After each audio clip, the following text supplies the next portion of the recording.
Hello, awesome people. I hope you are having an absolutely amazing day, one of the best you've ever had. So today I thought it would be fun for me to do my review of a Serial Saturday, the next one for you folks. This is called Zombies of the Stratosphere. It's from 1952. I'll be reading my notes on my phone. It's a couple of pages in 22 point font. So if you see me looking down and not giving you the eye contact you deserve, that's the reason why. Now, dedicating the Saturday to this serial genre is a key part of the passion of this channel, right? This is a forgotten genre that really sold the seats in a major way, and Republic is the one who made this, and they tend to make really great stuff. This stuff isn't great. Sorry, Republic fans. But we'll take a look at that here in a little bit, and so forth.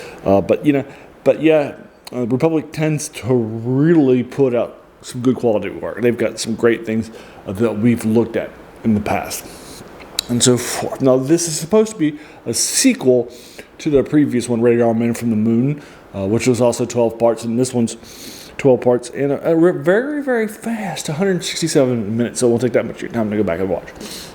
For you folks, it's got the same cast except for the lead. It's got the same sets, the same costumes, the same designs, everything's, even some of the same cast, but they've changed the names of everybody, even the lead. Commando Cody was introduced in the previous one as a unique IP which is again called Radar Men from the Moon. It did very well in theaters and so forth. Probably better than they were expecting because again I thought it was pretty good.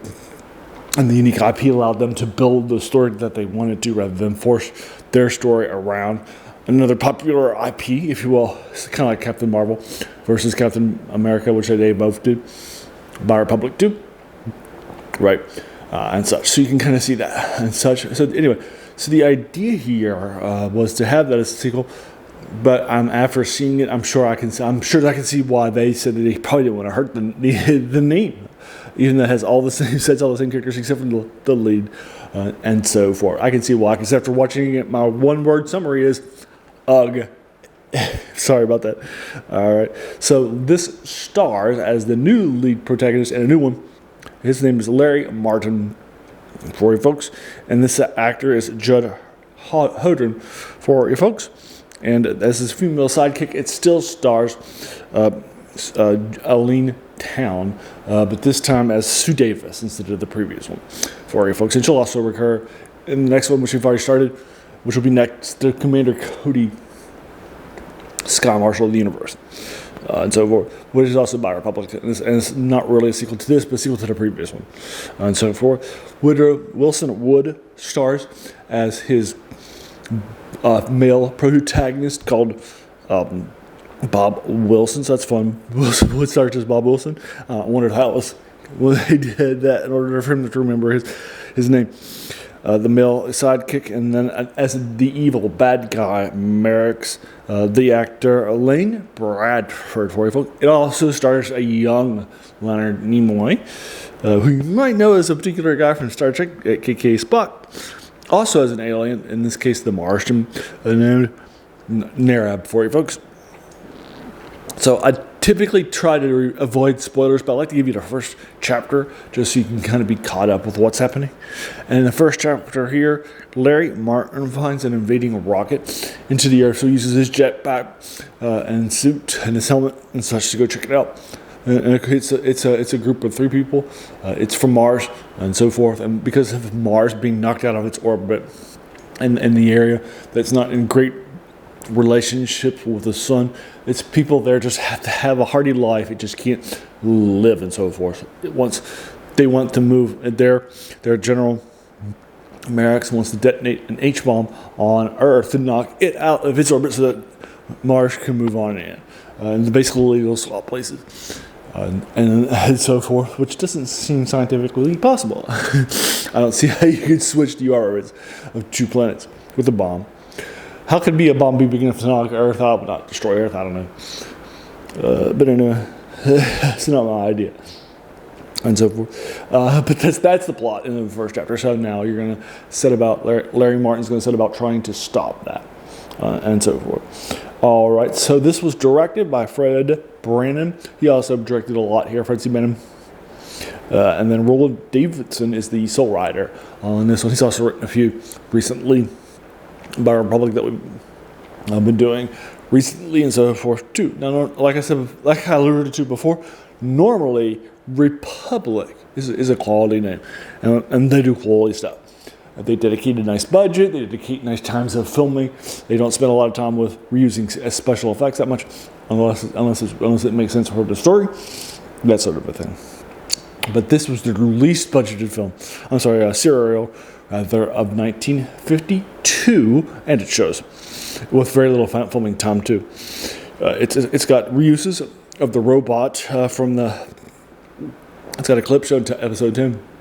It reuses the robot from the previous things that it already had in its catalog and so forth. It actually reuses scenes and actually makes scenes that don't make sense for this concept in this story in order to make it so they can use the exact same, not just concepts and sets, but actually the same film from previous things like Dr. Satan and that sort of thing. Their new lead of Larry Wilson just does not do a good job acting. He is out-acted by all of the people out there. Even the new guy, Leonard Nimoy, does a better job acting than Larry Wilson did. And they didn't give him time to develop his character. I mean, they gave him time in terms of 12 chapters of 267 minutes, but they didn't give him, filming time to dedicate to that. Like even the director has said later on that this was a quickie, right? And this was not. So after seeing that and the lack of a budget, the lack of filming time, the lack of good acting, the lack of a quality product, heavy use of films that have reusing film and sets and so forth, I can see why they probably changed everything in order to keep it from that brand and so forth. And so this is a 4 out of 10, just like Captain America. Sorry about that. And Captain Marvel, if you recall, was a 10 out of 10, also by Republic too, from this era, about 10 years earlier. But yeah. All right, and so there you are, 4 out of 10 for you folks. Sorry, the Republic fans, or even Zombies of the Stratosphere fans, or even Leonard Nimoy fans, and so forth. But yeah, it's a 4 out of 10 for you folks. All right, so there you are. So as a reminder, like I mentioned to you before, this is a forgotten way of telling our stories. We remember movies and we remember TV shows, but not so much the movies and TV serials that were big things and big drawers into the cinema, like I mentioned before. And so telling it is a big passion of the channel. For example, on a day like today, Saturday, or Sunday, tomorrow, or something like that, your entire community, family, school, church, your youth group, your Boy Scout troop, whatever, and Girl Scout troops and such would all go to the theater together, and then you would watch a few. So you would not just spend like we would today, seeing one film and a couple of trailers, or maybe more than a couple of trailers today. Right, you would actually see several things. The first is you would see a few shorts before the first film. These shorts were not just trailers. The trailers actually were pretty rare during this time. Some major films did have trailers and so forth, but it was a lot less likely for that sort of a thing. So so anyway, so typically what you would watch is newsreels and such, and you would also see here cartoons, the shorter cartoons that you might have seen. Sometimes you'll see them today in like half-an-hour chunks that click like 8 or 10 of them. Right, and so forth, and that sort of a thing. But this is back then when you would have seen that shorter for the family. Then you would have seen your first A film, and then end with a serial with the cliffhangers and so forth, and then head to an intermission. And serial, they did not go to that intermission thinking, "Oh, I want to talk about that A film." They headed to that intermission talking about the serial. That was the last thing that you would have. And the cliffhangers, and how are they going to survive? Got to show up next week. Let's find out. Right. Then they'd come back from their intermission and so forth, and then they'd have a couple more shorts. The B film, which is typically very, very short for a film. It might only be like a little bit longer than an hour. Some of them are actually like an hour, maybe 20 minutes or something like that. Very, very short. Some of them were just even like an hour barely. Right, and that sort of a thing, like Son of Kong. And then you would have that sort of a thing. And then after that, a couple more shorts, and then your final serial of the day, the good one, and then everybody leaves, and now they're talking about, again, not the B film, not the sorts, but again, the final serial, and so forth. So those were the ones that they left them back to bring it back, and so forth. Those were the ones they were talking about. That was the water cooler talk of the day, the serials, and so forth. That's what everybody wanted to go see. And there were theaters during this era that didn't show serials, but because of how popular some were, they would actually make serials, like during the Flash Gordon era, and that sort of a thing. So this is very, very heavily influential. And so forth, but we've just forgotten about it. So I think that's sad. So if you like this, hit the subscribe button, because I'll be doing this every Saturday, doing reviews of this. Next week again is Commander Cody, which is a mini series for television and a serial too, and at 12 episodes, but it's a longer 25-minute ones, and so forth, kind of like Doctor Who or something like that.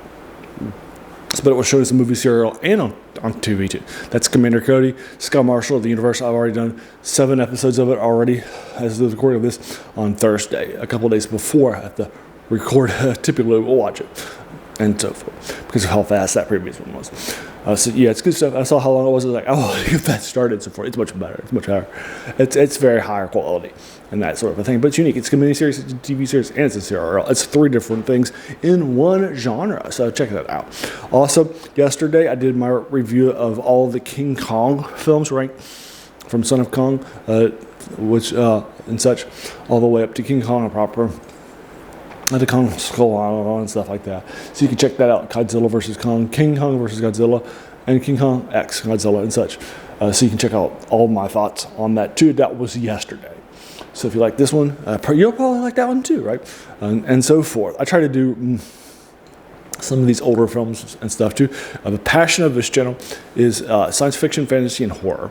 And so I try to do older ones, particularly in those genres. I typically do 3-print reviews on novels or short stories and so forth. Right now I'm doing H.P. Lovecraft stuff. I just published on last Sunday, mainly Way Wellman from the 80s, a fantasy one, W.W. Jacobs short story. He's the guy who wrote The Monkey's Paw that really put him on the map in a major way. That horror film. It's kind of a little horror, it's kind of a little fantasy. Your mileage may vary, but yeah, it's out there too. And so I try to do those. So if that's something you like, definitely hit the subscribe button too for that, in addition to the serial Saturdays. And the movies, I've also got a video game review on Wednesday, and so forth. And again, the channel's name is The Worst Thing About New Books. It's a quote by a French philosopher, Jacques Joubert, who said that the worst thing about them was that they kept us from reading the old ones, right? And this is definitely some older classics that we might have forgotten about. In this case, we've watched it instead of read it, but you get the idea. All right, and then I want to thank you so very much, for taking some time out of your day and investing it and watching my videos, right? Because we all have so many things that are happening in our lives, and we're pulled in so many different directions. So the fact that you spent this time with me, that's incredibly humbling. So I appreciate it so very, very much. So thanks again, and have an amazing day.